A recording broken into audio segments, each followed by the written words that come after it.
চলুন ভিডিওটি শুরু করার আগে আপনাদেরকে আমি একটা ইনস্টিটিউটে নিয়ে যাই এবং যেখানে সবাই সবার প্র্যাকটিসে রত আছে।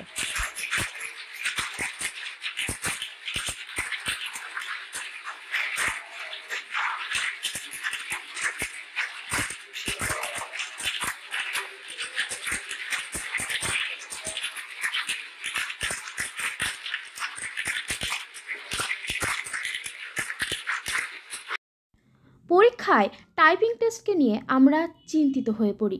ক্লার্কশিপের মতো বড় বড় পরীক্ষায় টাইপিং টেস্টে পাশ করতেই হয়, আর তাই মেইন এক্সামের পর সবাই উঠে পড়ে লাগে টাইপিং স্পিড বাড়ানোর জন্য। কিন্তু কিছু স্টুডেন্ট ভুলভাল প্র্যাকটিস করতে থাকে, আর তাই তাদের টাইপিং স্পিডও কখনোই বাড়ে না। আর তখন তারা ভাবতে থাকে, আরে ভাই, কিভাবে বাড়াবো এই টাইপিং স্পিড। আর তাই আমি এই ভিডিওতে বলবো টাইপিং স্পিড বাড়ানোর 7টি ট্রিক্স।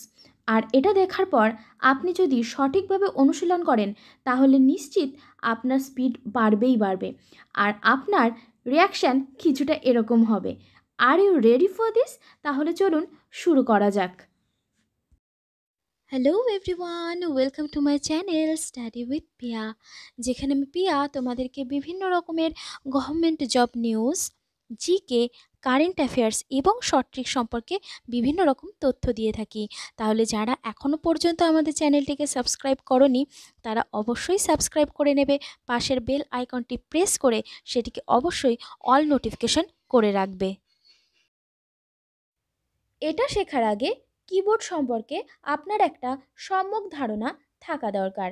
যদি আপনি কিবোর্ডে ভালো করে দেখেন তাহলে এফ এবং জে এর নিচে একটা ছোট্ট দাগ দেখতে পারবেন।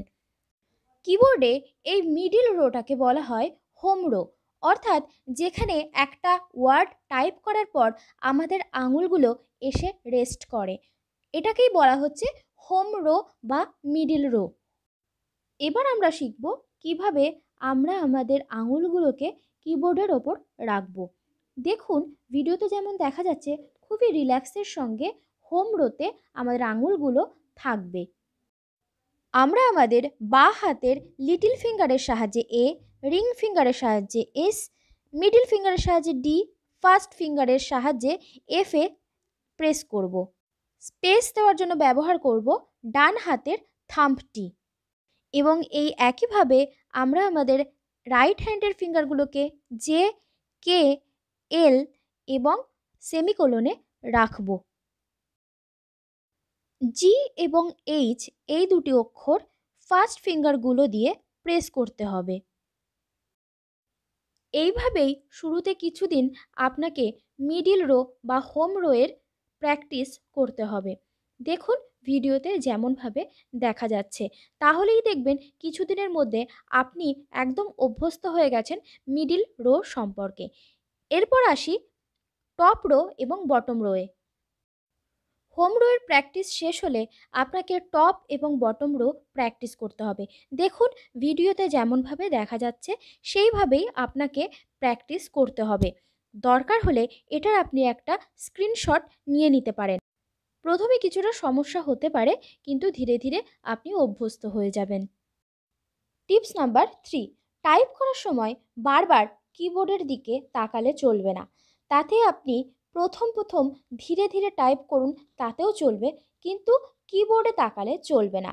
যেটা আপনি টাইপ করবেন সেটা মনে মনে বলবেন এবং না তাকিয়ে সেটা প্রেস করার চেষ্টা করবেন।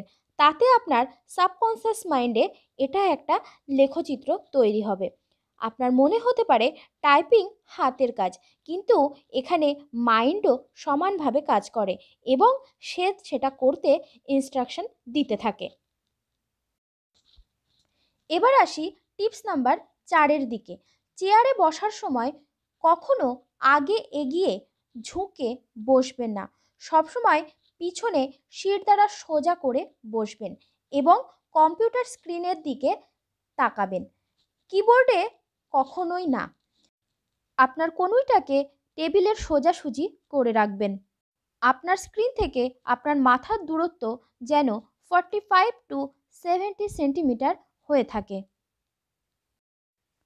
টপ রো এবং বটম রো এর প্র্যাকটিস হয়ে যাওয়ার পর এবার পালা সেন্টেন্স প্র্যাকটিস করার।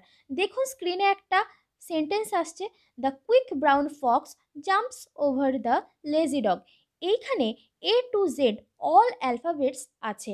আপনি যদি এই সেন্টেন্সটির বারবার প্র্যাকটিস করতে থাকেন তাহলে আপনার এ টু জেড অল প্র্যাকটিস মানে অল অ্যালফাবেট প্র্যাকটিস হয়ে যাবে এবং আপনি অনেকটাই অভ্যস্ত হয়ে যাবেন প্রত্যেকটা কি সম্পর্কে।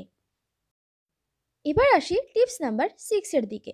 আপনারা জানেন যে প্রত্যেকটা সেন্টেন্সের আদ্য অক্ষর ক্যাপিটালে হয়ে থাকে, তাহলে আমাদের এখানে শিফটের প্র্যাকটিস করতে হবে। কিবোর্ডে সবসময় দুদিকে শিফট হয়ে থাকে, একটা ডান দিকে এবং একটা বাঁ দিকে। ক্যাপিটালের সবসময় অপোজিট শিফট আমাদের অন্য হাত দিয়ে প্রেস করতে হবে। যেমন ধরুন আমি পি প্রেস করতে চাই, তাহলে পি যখন আমি প্রেস করব বাঁ দিকে যে আমাদের লিটল ফিঙ্গার আছে সেটা দিয়ে শিফট প্রেস করব, এবং যখন আমরা কিউ প্রেস করতে চাই তখন কিউ এর সঙ্গে সঙ্গে আমরা ডান দিকে লিটল ফিঙ্গার দিয়ে শিফট প্রেস করব। আশা করি বোঝা গেল।